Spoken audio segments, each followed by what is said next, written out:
Aqui, Jesus está dizendo: todo que me declarar diante das pessoas, eu também o declararei no reino de meu Pai. O que acontece? Não é declarar um nome, não, eu creio em Jesus, não, é quando o mundo te apresenta uma cultura que você não vê fundamento no Evangelho, você rejeita cultura. Quando o mundo te apresenta qualquer conceito bonzinho ou maravilhoso, você tem Evangelho nisso aqui? Não, então estou fora. O que disse Martinho Lutero? Das faculdades, seriam boas, trariam estudo, trariam conhecimento. Martinho Lutero disse: eu temo que as faculdades se transformem em grandes portas do inferno, a menos que busquem inculcar na cabeça dos jovens o Evangelho de Jesus Cristo. Você entra numa faculdade, você vê o Evangelho de Jesus Cristo, aquela porra virou porta do inferno. E quem vai fazer a diferença na sociedade? A igreja. Mas que igreja, se ela está cheia de bandidos? A liderança das igrejas é de bandido. Olha aí o cowboy, olha o RR, olha o Edi. Não são bandidos? Como que vai haver uma transformação em vidas numa sociedade se a igreja é governada por bandidos, viados, estupradores? Nem coragem tem, nem um processo abrem contra mim, porque são vagabundos em todos os sentidos. Se eu mando o juiz pra puta que pariu, imagina num tribunal que eu não digo para esses caras. Pensa bem se vai ter alguma reunião, alguma sessão. Pensa bem se no corredor, quando eu encontrar com eles, se vai haver audiência. Pensa bem. Eu tenho nojo dessa raça maldita de pastores, essa família de Malafaia desgraçada, esses bandidos que exploram o povo de tudo que é gente. Cadê o Evangelho na boca dessa raça? Um Evangelho que compactua com tudo que é lixo e não se cansam de ser garotinho propaganda de político, como disse essa família Malafaia maldita e desgraçada numa entrevista com a Marília Gabriela. Você elege qualquer um? Depende da conversa. Como é que é? Você elege qualquer um? Depende da conversa? Que conversa? Vai levar o povo a fazer a tua vontade? Mas ninguém pergunta para Jesus o que ele pensa. Jesus nunca apoiou a César no poder, como diz a música. Jesus nunca compactuou com o sistema político de Roma. O sistema governamental de Deus se chama sacerdócio. Não foi assim desde que saiu do Egito? Mudou alguma coisa? Porventura, quando o véu do templo se rasgou, Jesus não tinha falado em Mateus 21:43 que ia remover o reino sacerdotal dos judeus para a igreja? Ele fala isso em Mateus 21:43. E quando Jesus está lá, o véu do templo se rasga, mostrando que a glória daquele lugar, do santíssimo lugar, o mover que estava naquele lugar, saiu. Por isso o véu do templo se rasgou. E vai recair sobre o que nós entendemos como o primeiro sacerdote da igreja primitiva, o apóstolo Pedro. E os judeus estavam tão mal acostumados com a cultura judaica, por isso eu estou dizendo, Evangelho não preza por cultura alguma, o Evangelho é ele só nos seus quadrantes e pronto. Alguns judeus, apóstolos, não queriam nem levar a palavra para gentios, tinham uma série de restrições, e não entenderam, devido sua cultura e também as suas soberbas, não entenderam quando Pedro foi posto como único entre todos os apóstolos. Pedro foi posto como o único sacerdote, tanto que na Assembleia de Jerusalém, em Atos capítulo 15, tem ali um debate, e vem um e fala, e vem outro e fala, e Pedro está lá. Se eles reconhecessem que Pedro era o líder, tinham botado o rabo entre as pernas e escutado a liderança.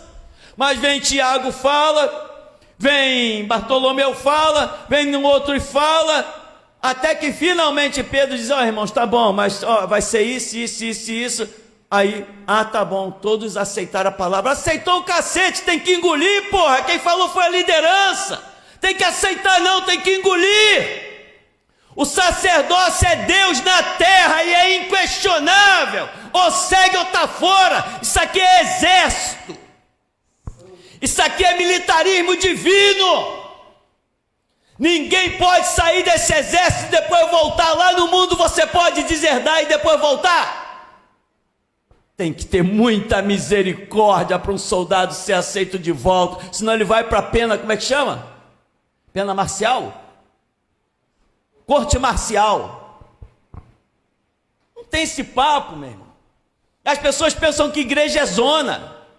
Igreja, meu irmão, é o lugar mais terrível do mundo, porque Deus, com os olhos de chama de fogo, está te olhando por dentro.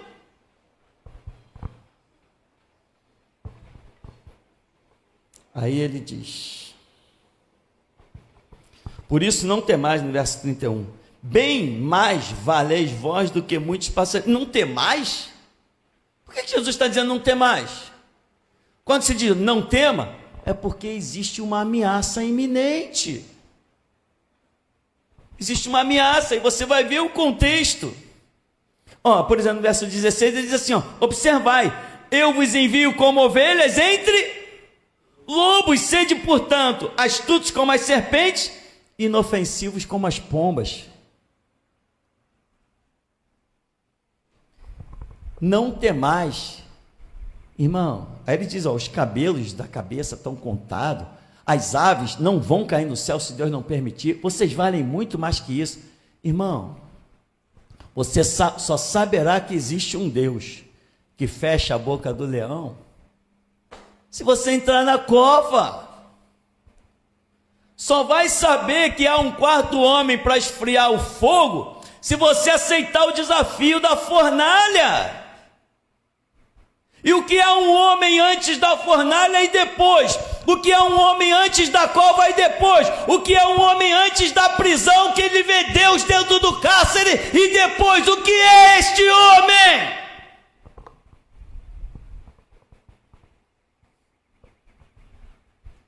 Esse homem nunca pensará em dinheiro.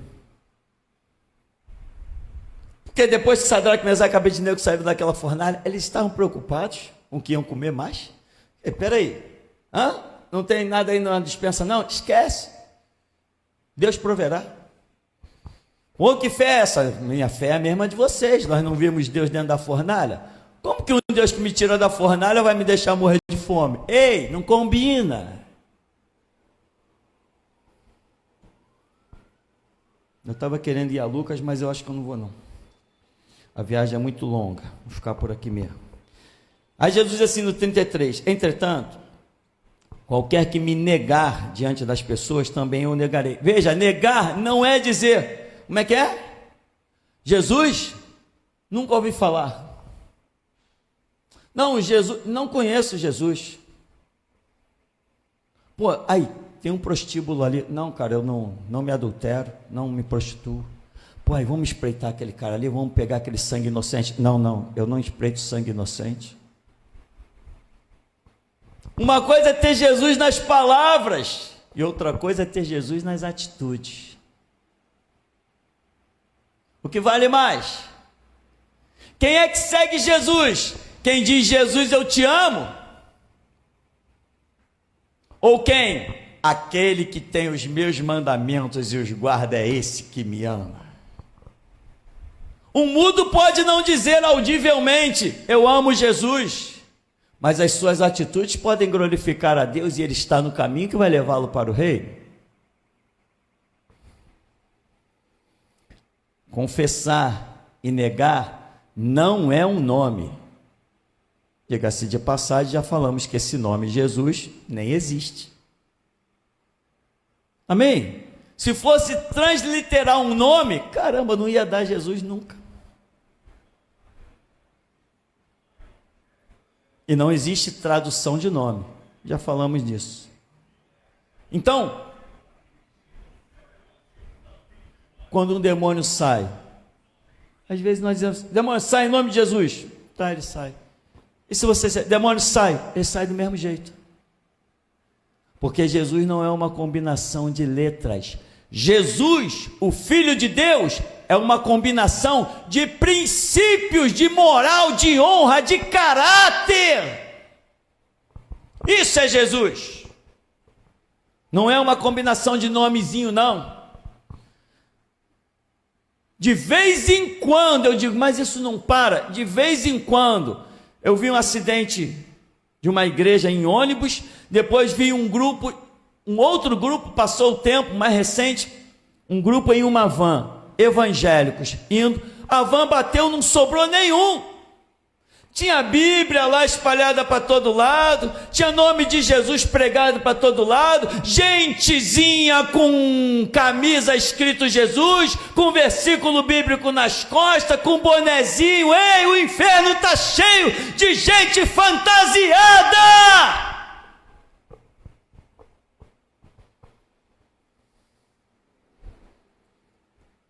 Um homem contou uma experiência, testemunho tremendo. Eu acho que ainda tem esse testemunho até hoje, mas ele acho que está em CD. Ele conta que o diabo se manifestou visivelmente dentro da casa dele. Visivelmente. E não saía de lá. Queria uns tratos com ele, queria cobrar coisas de pactos que outros da família dele haviam feito, porque ele tinha sido consagrado em terreiros. E chamou os crentes, foi chamar os crentes. Aí veio aqueles crentes todos que se depararam lá com uma situação, diabo manifestado. E começaram, você tem que sair daqui, eu não sei o quê. Aí abria a Bíblia, e lia a Bíblia, e não sei o quê, e orava, e gritava, e cantava, e o cara está lá. Sai em nome de Jesus. Ele falou, ó, esse nome que vocês estão chamando aí, não pode contra mim, não pode fazer nada contra mim, eu não vou sair. Mas você não pode resistir ao nome de Jesus. Ele falou, esse nome que vocês estão chamando não tem poder sobre mim. Porque não adianta mencionar um nome e não ter vida que testemunhe daquele nome. Nome não é nome, nome é conceito, princípio, moral, honra e vergonha na cara. Isso é o nome.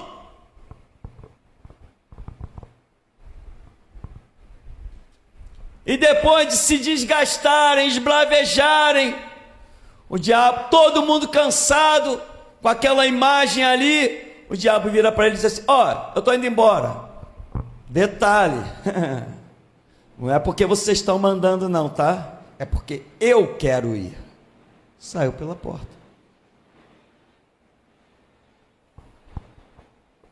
Porque eles pensam que porque usa uma merda de uma roupa arrastando no chão, que tem Deus. Porque não corta uma merda de um cabelo, que tem Deus. Porque ficam com as suas profetadas e visagens e sonhos malucos, os seus pesadelos, falando um monte de merda dentro das igrejas para os menos informados, pensam que tem Deus. Pensa que porque tem uma Bíblia na mão que tem Deus. Pensa que porque decorou meia dúzia de versículos tem Deus. Pensa que porque tem um título de merda dado por um babaca, de diácono, presbítero ou pastor, ele pensa que tem Deus. Quem deu o meu título de pastor?